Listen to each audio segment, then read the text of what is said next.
Take a look at this, guys. The strongest army establishment in Africa is currently underway in the Sahel. Ibrahim Traore, Assimi Goïta, and Abdullah Tiani are not playing. Just pay attention. Take a look at this. For the first major operation.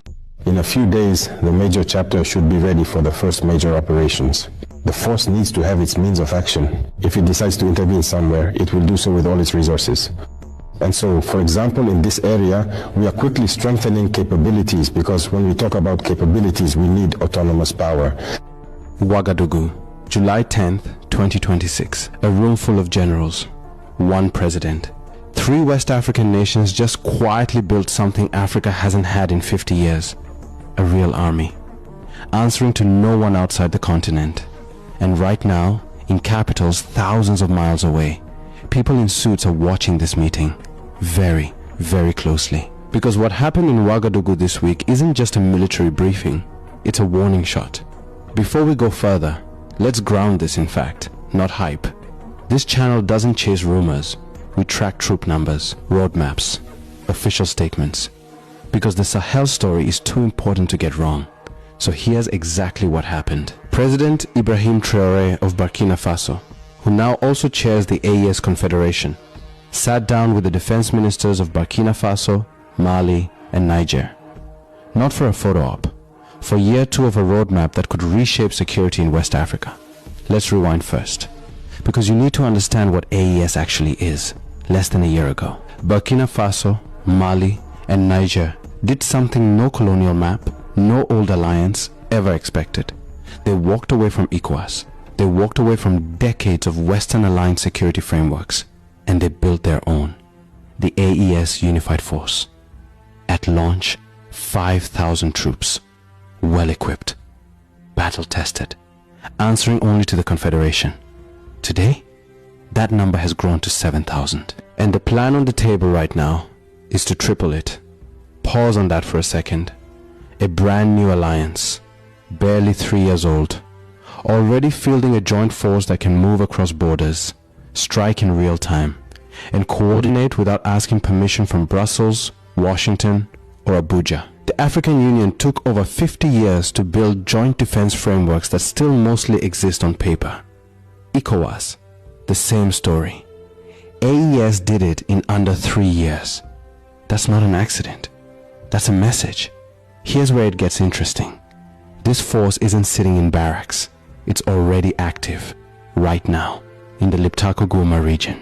The exact triangle where Burkina Faso, Mali, and Niger meet. The most contested ground in the entire Sahel. And according to Malian President Assimi Goïta, this force won't stay confined to borders. It will conduct cross-border operations, meaning if a threat crosses from Mali into Niger, or Niger into Burkina Faso, this force follows it. To ultimately achieve a truly unified and cohesive force, because when you carefully look at the comprehensive agenda of the Confederation, it becomes clear that Mali was specifically tasked with diligently working on the establishment and full implementation of this essential unified force. No waiting, no negotiating jurisdiction.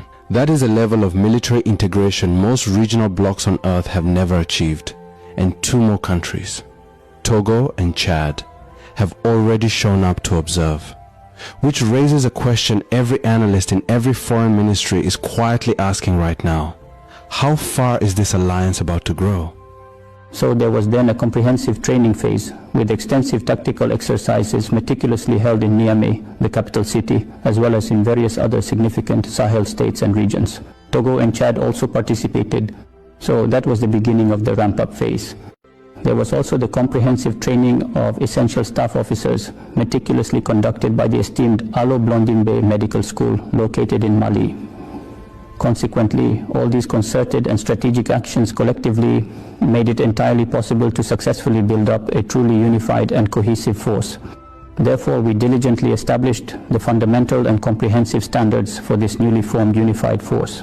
Now, the part that matters most, the human part. Inside that Ouagadougou meeting, Burkina Faso's Minister of War, Major General Celestin Simpore, said something striking. He told reporters this is no longer a simple counter-terrorism campaign. It has evolved into what he called a protracted, high-intensity conflict, Read that again. These three nations are not preparing for a few more skirmishes. They are preparing for a long war, a grinding one. And that's the reality behind the headlines. Mali has faced recent terrorist attacks, communities shaken, families afraid. Major General Simpore addressed it directly, telling the public the situation remains under control across Mali and the wider confederation. Alors, l'étape qui va suivre, c'est la montée en puissance. Cette force unifiée est le socle d'une véritable armée que nous sommes en train de bâtir au service de la confédération de l'AES. Donc, nous allons continuer à renforcer nos capacités humaines, nos capacités matérielles et renforcer davantage les opérations que nous allons conduire sur le terrain. Parce qu'il faut que nous nous dotions d'un outil de défense considérable.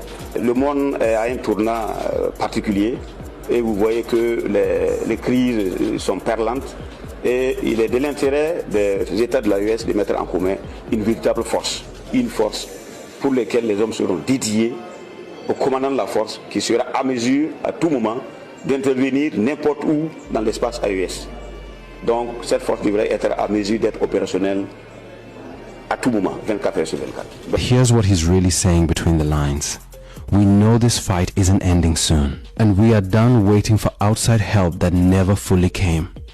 For decades, the story of the Sahel was written by people outside the Sahel. Foreign troops, foreign mandates, foreign timelines. That story just changed.